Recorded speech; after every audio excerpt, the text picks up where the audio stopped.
وذكر فإن الذكرى تنفع المؤمنين۔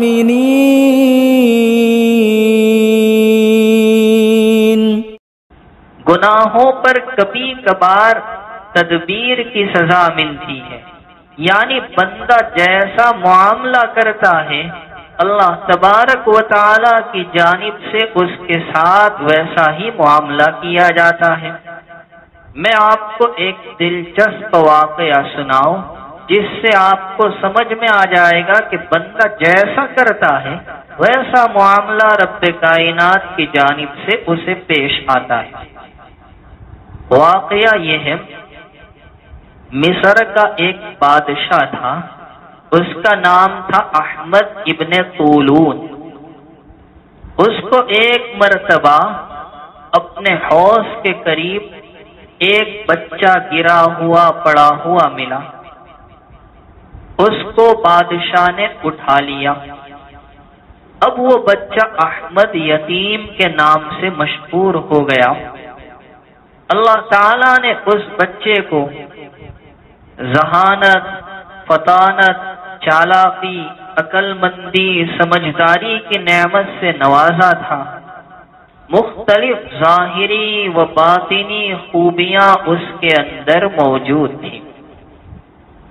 جب بادشاہ احمد بن طولون کی وفات کا وقت قریب آیا تو بادشاہ نے اپنے بیٹے جس کا نام ابو الجیش تھا اس کو بلایا اور کہا کہ دیکھ، اب احمد یتیم تیری تربیت میں رہے گا۔ احمد یتیم بھی اب جوان ہو چکا تھا، بڑا ہو چکا تھا، لیکن بادشاہ نے اسے اپنے فرزند کی ماتحتی میں دیا کہ اب تیری نگرانی میں، تیری ماتحتی میں اس کے ساتھ اچھا معاملہ کرنا۔ بادشاہ کا انتقال ہوا، ابو الجیش نے باپ کی جگہ لے لی۔ ایک دن ابو الجیش جو اب بادشاہ بن چکا ہے اس نے احمد یتیم کو بلایا اور کہا میں اپنے یہاں تجھے کوئی منصب دینا چاہتا ہوں، لیکن میری ایک عادت ہے۔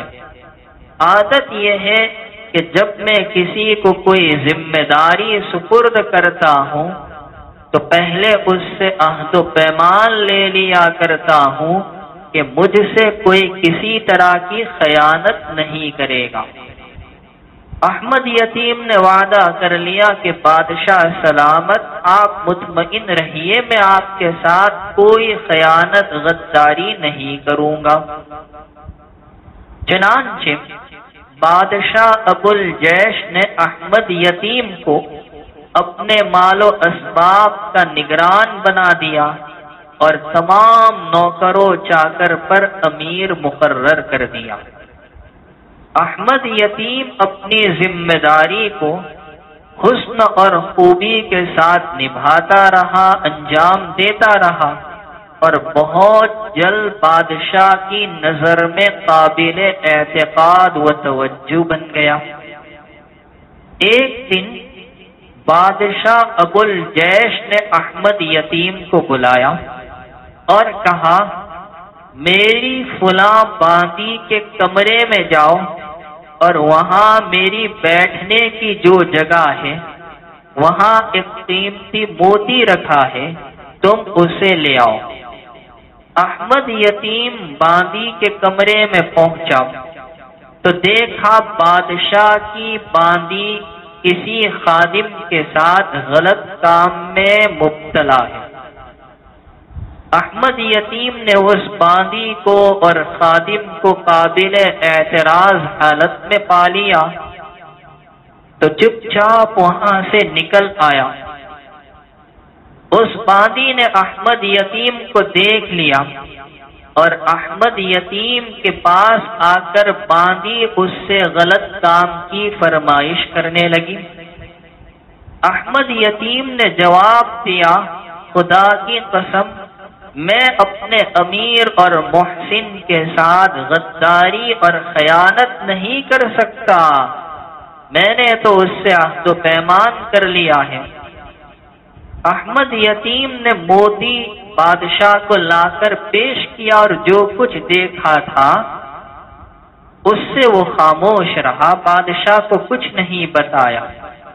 لیکن باندی کو ڈر تھا کہ کہیں احمد یتیم میری شکایت بادشاہ کو نہ کر دے، تو وہ باندی خوف زدہ ہوئی اور روتے روتے بادشاہ کی خدمت میں آئی اور آ کر کہا، تمہارے خاص آدمی احمد یتیم نے میری عزت سے چھیڑ چھاڑ کی ہے اور میری عفت پر اس نے ہاتھ بڑھایا ہے۔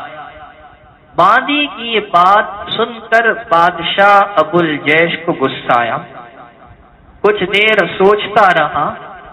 سوچنے کے بعد بادشاہ نے اپنے ایک خاص اور قابل اعتماد خادم کو بلایا اور اس سے کہا، میں تمہارے پاس ایک آدمی کو بھیجوں گا جو سونے کا تشت، سونے کا تھال لے کر تمہارے پاس آئے گا اور تم سے کہے گا اس تھال کو مشک سے بھر دو، تو تم اس کے سر کو قلم کر کے اس تھال میں اس کے سر کو رکھ کر اس پر کپڑا ڈھانپ کر میرے پاس بھیج دینا۔ اس نے کہا ٹھیک ہے۔ بادشاہ نے احمد یتیم کو بلایا، سونے کا تھال دیا اور کہا جاؤ فلاں خادم کے پاس جاؤ اور کہو کہ بادشاہ نے حکم دیا ہے اس تھال کو مشک سے بھر دیا جائے۔ احمد یتیم ساری باتوں سے بے خبر، بالکل انجان، وہ تھال لے کر چلا۔ راستے میں وہی باندی ملی جس کو قابل اعتراض حالت میں پایا تھا۔ باندی بھی چاہتی تھی کہ میں احمد یتیم کے ساتھ بات کروں اور بادشاہ ہم دونوں کو بات کرتا ہوا دیکھ لے تاکہ بادشاہ کو میری بات پر یقین آ جائے۔ چنانچہ باندی نے احمد یتیم کو راستے میں روک لیا اور اپنی باتوں میں الجھانے کی کوشش کی۔ احمد یتیم نے کہا مجھے تو بادشاہ نے بھیجا ہے فلاں خادم کے پاس، اس کام سے بھیجا ہے۔ باندی نے کہا یہ کام میں کسی دوسرے سے کروا دیتی ہوں، تم یہیں ٹھہرے رہو۔ باندی چاہتی تھی کہ یہ دونوں بات کرتے رہے۔ باندی نے دائیں بائیں دیکھا تو اسے وہی خادم نظر آیا جس کے ساتھ یہ باندی غلط کام میں مبتلا تھی۔ باندی نے اس کو بلایا اور کہا اس کے ساتھ بھیج دو۔ چنانچہ وہ تھال اس خادم کو دے دیا اور کہا جاؤ فلاں خادم کے پاس اور کہو بادشاہ نے یہ حکم دیا ہے کہ تھال کو مشک سے بھر دیا جائے۔ اب یہ خادم اس کے پاس پہنچا، بادشاہ کا پیغام سنایا، اور بادشاہ اس کو پہلے ہی کہہ چکا تھا کہ جب کوئی تمہارے پاس آئے اور کہے کہ تھال کو مشک سے بھر دیا جائے، اس کا سر قلم کر دینا، تھال میں رکھ کر کپڑا ڈھانپ کر میرے پاس بھیج دینا۔ تو اس نے اس خادم کا سر قلم کیا، کپڑا ڈھانپ دیا اور تھال کو روانہ کیا۔ راستے میں جو آدمی اس تھال کو لے کر چلا، احمد یتیم سے اس کی ملاقات ہوئی۔ احمد یتیم نے کہا لاؤ اس تھال کو میرے حوالے کر دو، میں بادشاہ کو پہنچا دیتا ہوں۔ وہ تھال لے کر بادشاہ ابو الجیش کے پاس آیا۔ ابو الجیش نے اس کو زندہ دیکھا اور دیکھا تھال اٹھا کر لایا ہے تو حیران رہ گیا۔ کبھی احمد یتیم کے چہرے کو دیکھتا، کبھی تھال کی جانب دیکھتا۔ بادشاہ نے حکم دیا کہ اس پر سے کپڑا ہٹایا جائے۔ جب کپڑا ہٹایا گیا تو اس خادم کا سر اندر پایا جس خادم کو باندی کے ساتھ قابل اعتراض حالت میں دیکھا تھا۔ یہ دیکھ کر احمد یتیم بھی سٹ پٹا گیا، حیران رہ گیا۔